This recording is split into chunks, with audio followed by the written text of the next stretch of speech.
entendu parler de la journée à Montpellier par mon médecin. Durant une consultation,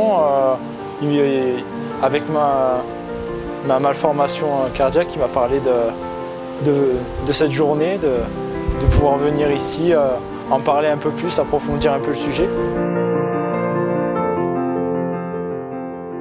Pour 100 enfants de moins de 6 ans qui étaient suivis en pédiatrie avec une malformation cardiaque, arrivés à l'adolescence, on en perdait la moitié, et arrivé à l'âge adulte, on en avait perdu 2 tiers. 2 tiers qui ne viennent plus à l'hôpital régulièrement se faire suivre. Ces journées de transition, nous les avons créées pour le patient. Le but, c'est d'informer le patient, de l'autonomiser et de lui faire comprendre comment vivre avec sa cardiopathie.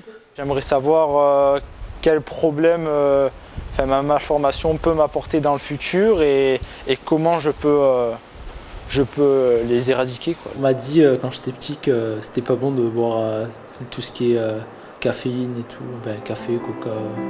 Voilà, je me posais la question.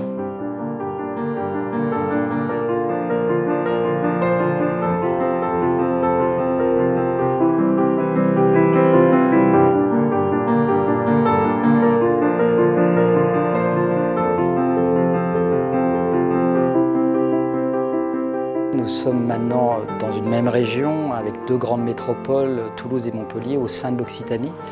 Et nous avons décidé avec mes confrères de faire un partenariat de façon à pouvoir organiser en commun ces journées d'éducation thérapeutique.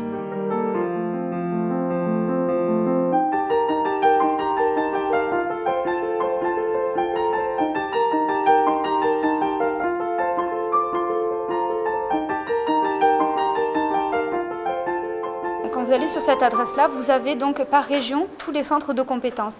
Et ça, c'est très important parce que si vous partez en vacances, pour vous tranquilliser, il est important de savoir où à proximité vous pouvez aller s'il y a un souci. On les interpelle sur des situations qu'ils vont vivre à l'âge adulte pour qu'ils puissent se projeter. Ils vont très vite être confrontés à des situations telles que partir loin pour leurs études. Du coup, où est-ce que je me fais suivre? J'arrête de me faire suivre. Ou un projet de grossesse.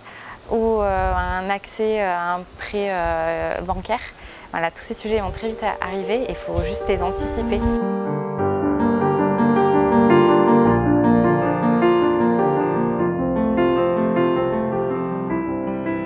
Un patient qui est correctement informé des potentielles complications liées à sa maladie chronique, on pourra le soigner bien plus facilement qu'un patient qui va venir tardivement, qui aura été mal éduqué et qui aura des complications plus sévères et plus difficiles à prendre en charge.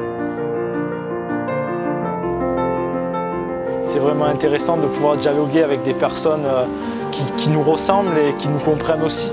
Donc c'est que de la discussion, c'est interactif, on participe, on discute et toujours avec le sourire et c'est vraiment sympathique.